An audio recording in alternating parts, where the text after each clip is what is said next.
Good evening students, नमस्कार साथियों। स्वागत है आप सभी का हमारे यूट्यूब चैनल IAS नॉलेज मंत्रा पे। This is doctor Anurag Singh and मैं स्वागत करता हूं आपका इस सेशन में, जिसमें हम देखने वाले हैं ग्रेट निकोबार बायोस्फीयर रिजर्व के डिटेल्स।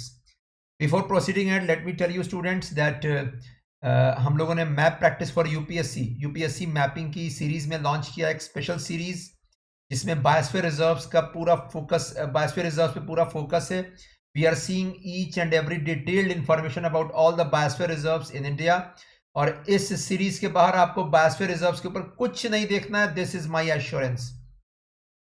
और दिस क्या कहते हैं, मैं ये भी बता दूं that biosphere reserves very important part है यूपीएससी प्रीलिम्स का और स्टेट सर्विसेज और बाकी कॉम्पिटिटिव एग्जामिनेशन में भी 1 से 2 सवाल यहां से निकलते हैं।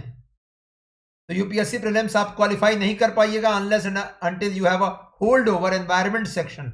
एंड एनवायरमेंट सेक्शन में सबसे क्रूशियल है दिस बायोस्फीयर रिजर्व्स।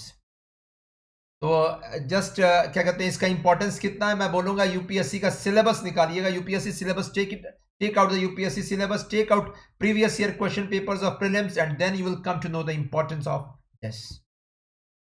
तो चलिए प्रोसीड करते हैं आगे। Let's see great Nicobar biosphere reserve. लेकिन आगे बढ़ने से पहले अगर आपने सब्सक्राइब नहीं किया है तो सब्सक्राइब कर लीजिए हमारे यूट्यूब चैनल को IAS नॉलेज मंत्रा को, to get the latest updates and notifications. And students, let me tell you, I am also an Unacademy educator taking up classes upon the Unacademy platform. उसके links मैं post कर दूंगा comment box में, आप देख लीजिएगा। You can follow me. I take up daily current affairs session in the morning on the Unacademy YouTube channel Let's Crack UPSC CSE। तो सुबह 6:30 बजे के आसपास मेरा सेशन होता है करंट अफेयर्स का, very exhaustive 90 minute session covering each and every aspect of current affairs. And I also take up evening classes of plus courses and special classes up on the Unacademy app as well। तो चलिए शुरू करते हैं students आज का session. देखते हैं Great Nicobar biosphere reserve, एक 20 से 25 मिनट का session, detailed exhaustive over this topic. And इस सेशन का फ्री पीडीएफ आपको मिलेगा हमारे Telegram channel IAS toppers Mantra के ऊपर। यस, ये देखिए हमारा Telegram channel IAS toppers Mantra. You are going to get the free PDF of this session. चलिए प्रोसीड करते। So biosphere reserves, as all of you know students, biosphere reserves are learning places for sustainable development। they are protected areas। yes, ये protected areas हैं जिसमें focus होता है ecosystem protection के ऊपर, conservation के ऊपर। प्रोटेक्टेड एरियाज के एग्जांपल्स और भी एग्जांपल्स हैं, national park, sanctuaries. In fact biosphere reserve सबसे बड़े बिगेस्ट प्रोटेक्टेड एरियाज हैं एरिया वाइज। एंड एक बायोस्फीयर रिजर्व के अंदर दिस क्या कहते हैं, बहुत सारे national parks and sanctuaries located होते हैं। So a single biosphere reserve consists of many national parks and sanctuaries, wildlife sanctuaries। तो प्रोटेक्टेड एरियाज में इसका पूरा फोकस क्या है, ecosystem conservation. It doesn't focus only upon a single species, कोई एक एनिमल या प्लांट पे फोकस नहीं होता। रिजर्व्स, बायोस्फीयर रिजर्व्स में focus is upon the ecosystem, the food chain, the food web, the biogeochemical cycling, total holistic approach in conservation. And that to locals को involve करके। In short, this is a local solution to global challenges of biodiversity depletion।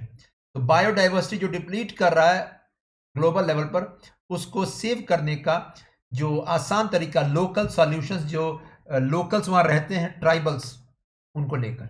In short, using community participation as a tool, the focus is upon the biodiversity conservation.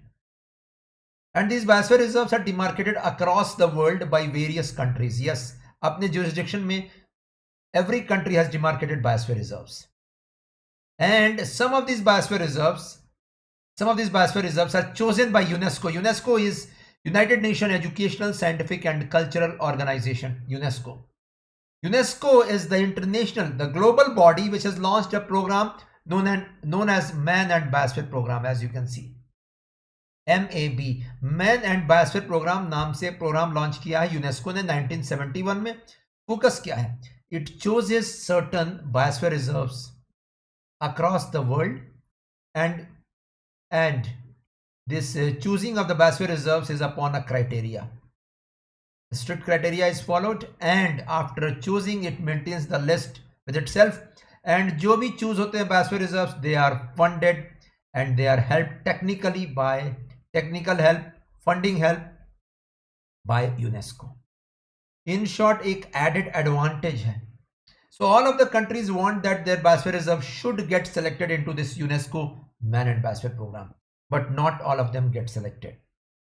तो India की तरफ से भी हमेशा this request जाते हैं to choose the biosphere reserves into UNESCO man and biosphere program. And this already I have covered in the first session of this series. You can just click on the link above to get the first video of the series. And students ये देखिए biosphere reserves के अंदर का area demarcated होता है in three sub divisional areas. First is core area, the interior part, you can see it here. Core area is specifically this क्या कहते हैं डिवोटेड टू रिसर्च ओनली। यहाँ पे एनिमल्स प्लांट्स के रिसर्च पे पूरा फोकस। उसके बाहर के areas buffer zones and transitional areas, buffer zone and transitional area पूरा फोकस होता है ऑल द एक्टिविटीज के ऊपर। ये देखिए रिसर्च भी होता है यहाँ पे, also education and training is carried out, also tourism is carried out in both these areas and settlements of local people are allowed. In short core area is a specific area जहां पे settlements, tourism and education and training is banned, only research is carried out. So core area is the most important part of the biosphere reserve. UPSC can ask questions arrangement of this areas from interior to outwards, core, buffer and transitional. So this is it about a biosphere reserve. चलिए आगे बढ़ते हैं। India के biosphere reserves हम लोगों ने अच्छे खासे कवर किए हुए। Today we are going to see the great Nicobar biosphere reserve in the great Nicobar island. आइए देखते हैं, let's see it in detail. We are going to see the location, flora, fauna and local population यहाँ पे कैसी है। तो ये देखिए students, as all of you know, Andaman and Nicobar Islands this lies in the Bay of Bengal. Bay of Bengal में Indian ocean का part है, वहाँ पे इसका location. And just east of Andaman Nicobar Islands is the Andaman Sea. Very, very important. Andaman Sea separates Andaman Nicobar Islands from the Southeast Asian countries. Yes. Specifically Myanmar, Atlas निकालकर mark कर लीजिए, Myanmar and Thailand से separate करता है अंडमान सी, Andaman Nicobar islands को। इसमें northwards जो group है उसे अंडमान आइलैंड्स कहते हैं, as you can see, and southern group is known as Nicobar Islands, as you can see. And इनके बीच का जो वाटर बॉडी है उसे 10 डिग्री चैनल कहते हैं। 10 degree channel, very very important, UPSC ने सवाल पूछा हुआ है। एंड 10 डिग्री चैनल के साउथ में जो निकोबार आइलैंड है उसमें सबसे पहला आइलैंड है Car Nicobar island, very very important. Also the great Nicobar island is the southernmost island of Andaman Nicobar. देखिए great Nicobar is the southernmost island, very very important. ये वही जगह है जहां पे इंदिरा पॉइंट लोकेटेड है, the southernmost point of India, Indira Point, Great Nicobar Island. So you can see this group of islands, that is archipelago. Archipelago means group of islands composed of 265 big and small islands. उसमें Andaman islands ज्यादा हैं, निकोबार के islands कम है यहाँ पे। And extending from 6 degree 45 minutes north to 13 degrees 45 minutes north, as you can see 6 degree 45 minutes north, completely northern hemisphere में location. जैसे India भी पूरे कंप्लीटली नॉर्दर्न हेमिस्फीयर में लोकेटेड है, सेम वे आउट। तो आइए देखते हैं ये निकोबार आइलैंड्स के बारे में कुछ इंपॉर्टेंस। ये देखिए, amongst the Nicobar islands you can see it here, great Nicobar is the largest island and it is the southernmost island also, you can see it here. And the car Nicobar islands is the northern most island, car Nicobar. तो सबसे दक्षिण में located great Nicobar island, और उसके just south में Sumatra island है Indonesia का, very very important. Sumatra island of Indonesia is just south of Great Nicobar Island, and it is this Great Nicobar Island जहां पे सेटअप किया गया है एक famous biosphere reserve, great Nicobar biosphere reserve. So Great Nicobar Biosphere Reserve is this located on the Great Nicobar Island, as you can see, the largest of the Nicobar Islands. Very very important statement. The Nicobars lie in the Bay of Bengal, 190 kilometers to the north of Sumatra Island of Indonesia. Sumatra Island very very important, और इसी island से equator गुजरता है, एक बार देख लीजिएगा। This belongs to Indonesia. और ये देखिए द ग्रेट निकोबार आइलैंड के अंदर ये this it was included in the UNESCO man and biosphere programme in 2013। इसका मतलब है यूनेस्को की तरफ से भी फंडिंग आती है, it's a part of UNESCO man and biosphere programme list. Yes, and local community effort और साउंड साइंस के बेसिस पर यहां पे सस्टेनेबल डेवलपमेंट प्रमोट किया जा रहा है। That means locals can also live in the forest, can satisfy their needs. Yes, and also the forest, the flora and fauna, जो बायोडाइवर्सिटी है, it can be conserved in this belt. उसके conservation पे भी focus है। तो great Nicobar आप देख सकते हैं, यहां बड़ा इमेज है स्टूडेंट्स। ग्रेट निकोबार के अंदर दो छोटे नेशनल पार्क्स हैं, one is Galathea Bay National Park and one is Campbell Bay National Park, as you can see it here. Very very important UPSC question. Galathea Bay National Park, where is it located? It's upon the Great Nicobar Island, the southernmost point, Indira Point के just पास में।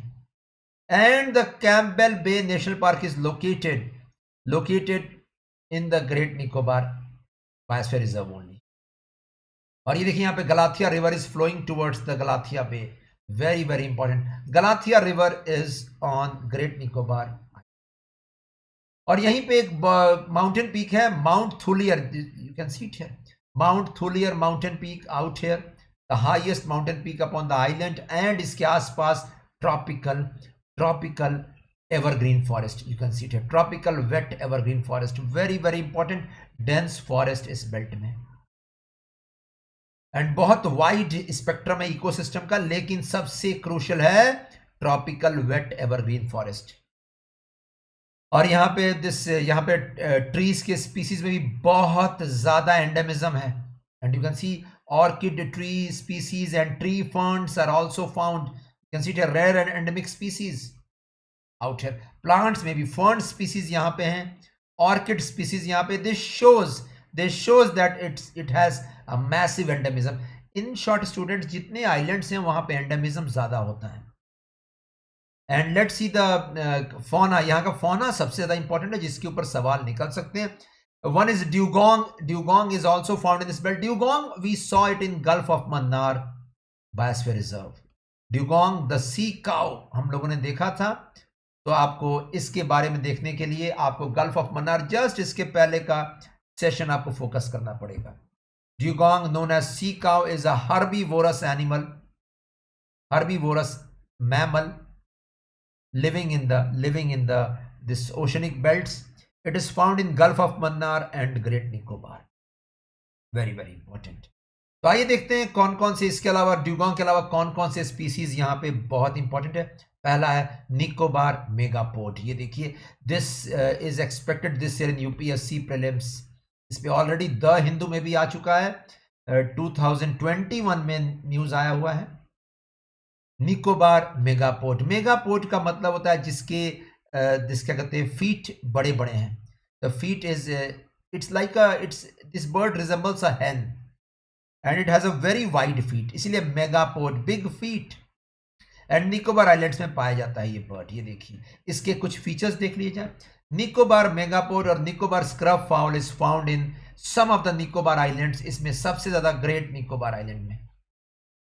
In fact यहाँ पे एक island और भी है, megapode island, इसी के नाम पर नाम दिया गया है। Megapode island was a part of Nicobar islands, और वहां भी ये पाया जाता था, बट अब इसकी नंबर्स कम हो रही हैं। निकोबार मेगापोड बर्ड की नंबर्स कम हो रही हैं। इनफैक्ट अब इसके लास्ट जो पॉपुलेशन है, it's endemic to only Great Nicobar. And what was the reason why did the numbers come down? क्योंकि ये मेगापोड, जितने मेगापोड होते हैं जिनके फीट बड़े होते हैं, they build the nest in the soil. This is it, मिट्टी में ये नेस्ट बनाते हैं, घोंसले बनाते हैं। Nest is built up in the soil and vegetation, and eggs are hatched by the heat produced by decomposition. Yes, eggs की hatching के लिए जो हीट होता है, it is generated by decomposition of the vegetation, जो घोंसले के आसपास रहता है। एंड यही जो घोंसला है मिट्टी में, this huge nest were washed away by the tsunami of 2004, which struck off Andaman Nicobar. And this was one reason 2004 का सुनामी इनके लिए डेडली हो गया, इनकी नंबर्स कम हो गई। The Nicobar Islands are on the edge of distribution of megapods, and this is species is vulnerable to extinction. The 2004 tsunami is believed to have wiped out populations on some islands and reduced some islands से पूरा wipe out हो गया population including megapode island जो इसके नाम पे पड़ा था, and reduce population on several other islands. तो ये देखिए ये ग्रेट निकोबार आइलैंड में Nicobar megapode, and let me tell you अभी वल्नरेबल्स का टैग है vulnerable, it is vulnerable as per IUCN, but let me tell you students इसके नंबर्स अभी रिसेंटली कैलकुलेट नहीं किए गए. इट इज एक्सपेक्टेड कि लगभग 80 to 90% इसकी संख्या कम हो चुकी है. In short it is critically endangered if आज की तारीख में अगर इसके लिए जाएंगे नंबर्स तो पॉपुलेशन तो, बट IUCN ने अभी भी वल्नरेबल स्टेटस दिया हुआ है, but government of India has recognise that इसके नंबर्स कम हो रहे हैं, एंड इसी वजह से it is included in the species recovery programme of government of India. Species recovery programme very very important, government of India Bharat सरकार ने सेपरेटली लॉन्च किया है, separately launch for all those species which are on the verge of extinction. 22 species इसके अंदर focus में है, and in 22 species की recovery के लिए the central government has launch this programme. Central government funds this programme. It is completely a central government sponsored scheme, species recovery programme. 22 species, उसमें एक species Nicobar megapode. तो चलिए आगे बढ़ते हैं स्टूडेंट्स, लेट्स सी इसके अलावा और कौन सा यहाँ पे एंडेमिक स्पीसीज है. एंडेमिक मींस इसी जगह पे पाया जाने वाला. Great Nicobar serpent eagle, eagle species, yes बहुत स्मॉल है ये देखिए. In fact it is the smallest known eagle upon the earth, only weighing 450 gram, body length only 40 centimetres, scale से मेजरेबल है, इतना छोटा ईगल स्पीसीज है. The great Nicobar serpent eagle, also known as south Nicobar serpent eagle, is endemic to Great Nicobar Islands. It is threatened by habitat loss, और यह near threatened की category में इसको रखा गया है. It's endemic. Endemic means इसी जगह पे पाया जाने. तो ये सेकेंड स्पीसीज देख लिया आपने, एक निकोबार मेगापोड, एक great Nicobar serpent eagle. Third salt water crocodile. तो salt water crocodile as you can see it here, it's found in the salt water habitats, and it is means इसके huge numbers पाए जाते हैं इंडिया के coast पे भी और अंडमान निकोबार में भी. इसको लीस्ट कंसर्न में रखा गया है IUCN के तहत. IUCN का लीस्ट कंसर्न देखिए, ये देखिए एक्सटिंक्ट, जस्ट उसके दूसरे तरफ least concern. Least concern means बहुत नंबर्स हैं इसके. इनफैक्ट 1996 में देखा गया इसके नंबर्स राइज कर गए, ह्यूज नंबर्स राइज किए हैं इसके. It was hunted previously for its skin, but now its numbers have gone up, and it is dangerous for the people who share the same environment. Locals of Andaman and Nicobar को बहुत threat है इससे आज की तारीख में. And in fact, a complaint also went, a petition also went from Andaman Nicobar Islands to the government of India to this क्या कहते हैं, to go for killings of this salt water crocodile. Salt water crocodile को मैं बता दूं students that India में wild life protection act 1972 में schedule 1 में रखा गया है. Schedule 1 means list 1 of wild life protection act 1972. ये एक्ट में क्या दिया हुआ है, लिस्ट 1 मींस अगर इसकी हंटिंग होगी तो इस पर बहुत heavy penalty to the people. Yes, इसलिए इसका किलिंग प्रोहिबिटेड है, and this is why the petition went to delist from this schedule. इसकी नंबर्स बढ़ गई हैं, लोकल्स कह रहे हैं कि बहुत डेंजर इस बेल्ट में.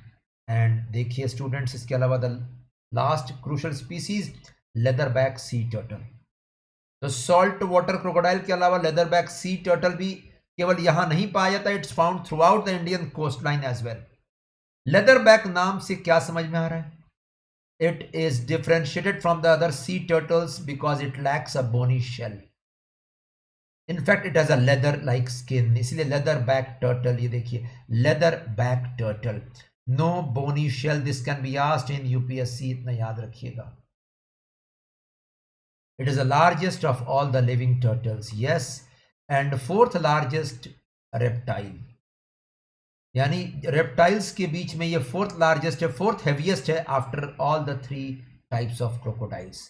3 प्रकार के क्रोकोडाइल, ठीक है। उसके बाद इसका चौथा रैंक है हैवीएस्ट है, बिग है बहुत साइज में।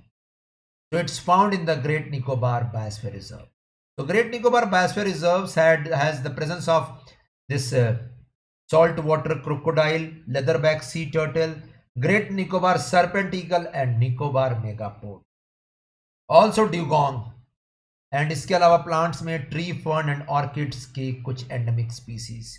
अच्छी खासी एंडेमिज्म यहां पे है, इसे याद रखिए। एंड इसीलिए इसको, इस जगह को ध्यान दीजिएगा, इस जगह को रखा गया, this place has got its way into the found it's way into the biodiversity hotspot, biodiversity hotspots of the world.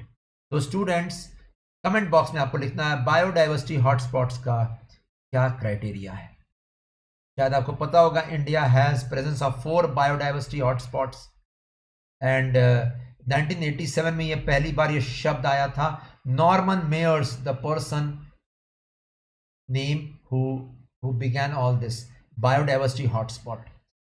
उन बेल्ट्स में जहां पे अच्छी खासी एंडेमिज्म है और जहां पे अच्छा खासा लॉस हो चुका है प्लांट्स का, वैस्कुलर प्लांट्स का। सो क्राइटेरियाज आपको लिखने हैं कमेंट बॉक्स में। That is a static part of environment. Let me tell you, great Nicobar is a part of Sundaland biodiversity hotspot. Sundaland biodiversity hotspot. तो चलिए आगे बढ़े स्टूडेंट्स। यहाँ की एक कम्युनिटी देख लें। इस जगह पे ग्रेट निकोबार में ट्राइब्स पाए जाते हैं। ट्राइब्स में ग्रेट निकोबार ट्राइब्स हैं, ठीक है, निकोबार ट्राइब्स हैं एंड निकोबारीज ट्राइब्स हैं and second is Shompen tribes, very important. Shompen tribes ये देखिए यहाँ पे, they are found on great Nicobar islands. तो Shompens plus great Nicobarese are found in this belt and they are hunters and food gatherers. The Shompeans it can be asked, they live in Great Nicobar, they are hunters and food gatherers and they belong to Mongoloid race. Very very important, Mongoloid tribe है ये, that is very very crucial। Mongoloid race को belong करते हैं Shompen tribes and this can be asked। They live in the core and buffer zones of the Great Nicobar Reserve, while the Nicobaris live in settlements outside the great Nicobar reserve. Transition zone में रहते हैं वो लोग। In short अगर हम देखें ये biosphere reserve का image, have a look, biosphere reserve का ये डायग्राम देखें। The Shompens live in the core area, they just are wandering people and in the buffer zone Shompens, उनका सेटलमेंट्स नहीं हो, कोई परमानेंट सेटलमेंट नहीं है उनका, जबकि Nicobarese live in the transition area outside this. इस जगह पे रहते हैं परमानेंट सेटलमेंट्स में निकोबारीज ट्राइब्स। शोम्पेन्स यहाँ पे इन दोनों जगहों पे घूमते रहते हैं, they are roaming about in this. So that was it students about the Great Nicobar Biosphere Reserve के बारे में डिटेल्स, फ्लोरा फोना के बारे में। अब आइए देखते हैं, एक नीति आयोग का विजन आया है, द हिंदू का ये करंट अफेयर्स है, और ग्रेट निकोबार बायोस्फीयर रिजर्व के आसपास नीति आयोग का विजन आया है, डेवलपमेंट विजन। दिस क्या कहते हैं, and a new plan has come up identifying Galathea bay as a region to build up port and trade zones. So the Great Nicobar जो विजन है, दिस शायद एनवायरनमेंट को इग्नोर कर रहा है। This is the current affairs of the Hindu. It ignores tribal and ecological concerns. The aim is to develop great Nicobar into the future Singapore, Singapore की तरह या जो भी सी पोर्ट्स हैं उस तरीके का डेवलपमेंट यहाँ करना है। But it will be a big danger to the Shompen tribes, to the Nicobar megapode, to the salt water crocodile, to the dugong, to the great Nicobar serpent eagle. जितने स्पीसीज हैं सबके लिए डेंजर और ट्राइब्स के लिए बहुत बड़ा डेंजर। तो ये देखिए यहाँ लिखा हुआ है इस जगह पे, दिस शोम्पेन ट्राइब्स 2015 में पॉलिसी, ठीक है, दिस क्या कहते हैं, पॉलिसी लाई गई थी और सेंड किया गया है नीति आयोग के प्रपोजल्स के साथ में एग्जामिन करने के लिए, because they will be the most effective. You can see it here. But already in its meeting on January 5, 2021, the National Board for Wildlife denotified the entire Galathia Bay Wildlife Sanctuary to allow for the port there. National Board for Wildlife. जो देखती है development projects inside protected areas, उसने go ahead green signal दिया है, it has given a green signal to development of the port. And India already has a national marine turtle action plan. ये देखिए preparation चल रहा था उस समय तक। मराइन टर्टल में सबसे बड़ा focus leatherback sea turtle and olive ridleys sea turtles, उसको लेकर ये फोकस में है। बट अगर ऐसा प्रोजेक्ट लॉन्च किया गया कैम्पबेल बे एंड गलाथिया बे में, it will be a big big problem for the local ecology and the tribals. So this is it students about the complete details. ये देखिए यहाँ लिखा हुआ है some rare and endemic species are found in this belt: Nicobar wild pig, Nicobar tree shrew, Great Nicobar serpent eagle, Nicobar flycatcher and Nicobar megapode. And also Champagne community यहाँ रहती है. That's it. So I suppose Champagnes become the most important tribes which can be asked this year in UPSC. And ये देखिए इसके अलावा एक और बड़ा प्रोजेक्ट है लिटिल अंडमान आइलैंड के ऊपर। ये देखिए a big mega city plan coming up, maybe development might occur but this development is going to, economic development might occur, roads बन सकते हैं, रेलवेज बन सकता है, sea ports can come up, but this is going to be a big big danger to the local ecology if the concerns are not addressed. तो यही है students यहाँ का पूरा डिटेल्स, और मैं एक्सपेक्ट कर रहा हूँ यहाँ से एक सवाल कम से कम इस बार प्रीलिम्स में, because of current affairs the Hindu के ये फरवरी का ये current affairs very very important. तो be prepared and be prepared over this endemic species also. That's it. अगले सेशन में हम सुंदरबंस बायोस्फीयर रिजर्व देखेंगे।